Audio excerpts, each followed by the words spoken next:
because I promise you're going to hate me. So, I grew up in the middle of nowhere. Literally, my next door neighbor was a quarter of a mile of a walk away from me to get to his front door. Not that we ever talked to him, he was a little bit weird. And then the other nearest neighbor was a mile away.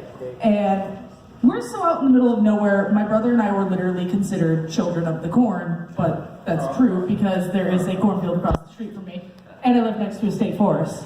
You know, I have an issue with that movie because, first of all, that movie was partly filmed out nearby my house.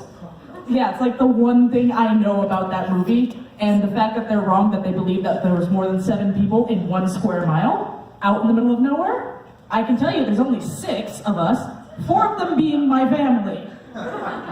It's pretty bad. But the great thing about growing up in the middle of nowhere was the fact that pretty much everybody in my school knew each other, and half of them were related to each other. I shit you not.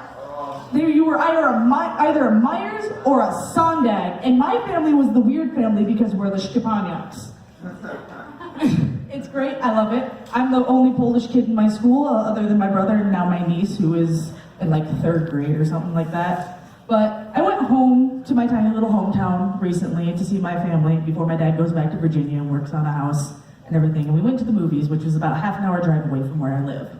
And we saw Blade Runner 2049, pretty great movie. I totally suggest going to see it. I'm gonna spoil a little itty bitty part of it because I identified so well with this part of the movie. At the end of the movie, we have our lovely Ryan Gosling, our replicant. If you don't know that he's a replicant, then like, have you ever heard of Blade Runner ever? So, I mean, that's up to you. But at the end of the movie, he had gotten stabbed and he was laying on these steps in the snow, dying.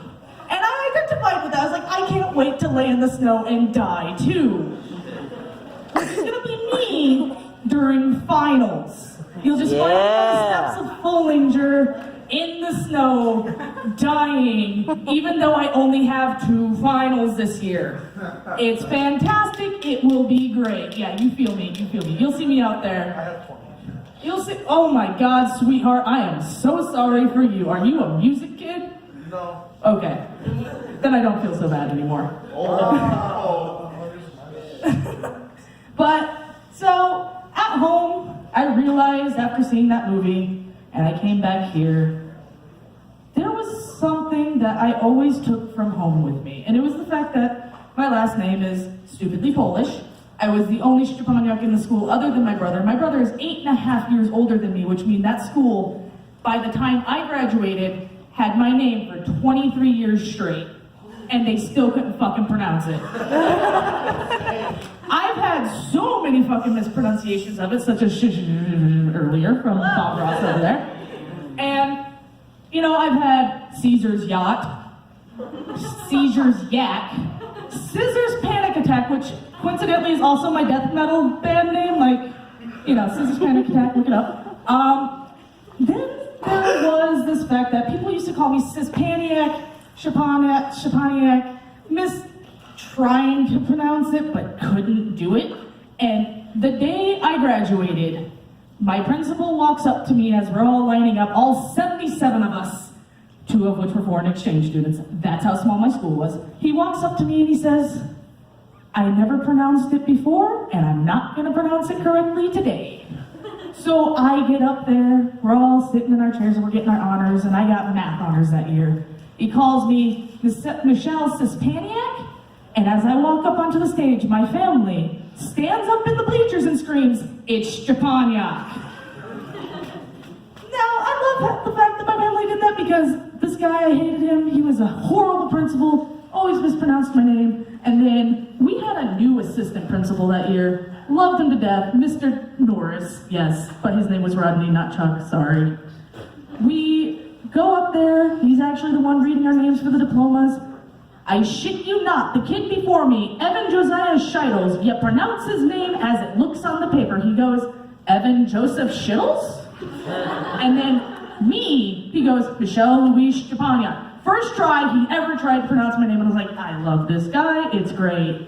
But the one thing I took from high school was, from Szczepanka, which was one of my names, came the very bad mispronunciation of my last name and a nickname that stuck with me for years to come.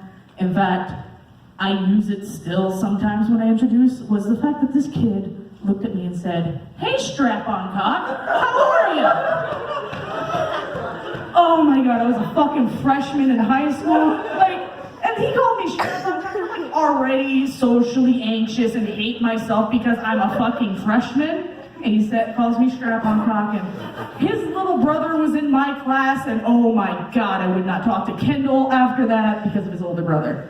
But then I get to graduation, I come to college, and I come here for my freshman year, and we have those icebreakers. You know how we had the groups, and you had to like answer questions and talk about them with this group. I was one girl amongst about 6 or 7 different guys, and the question was, what's the worst mispronunciation of your name you've ever heard? Hands up, I said, oh shit guys, I got this. And they stopped. I'm like, my name in high school was Strap-on Cock. And they called me that for the rest of the fucking years. In fact, Anna will every once in a while call me Straps. That's a nickname from that. There's always a different conglomeration of Strap-on Cock, Straps, hey Strappy. Also, there's a running joke that I have a strap-on collection. I mean, if you want to find out, you can ask. So I still introduce myself as Strap-on Cock. And this is when I realized that last names are hard, especially mine, both literally and figuratively. Thank you.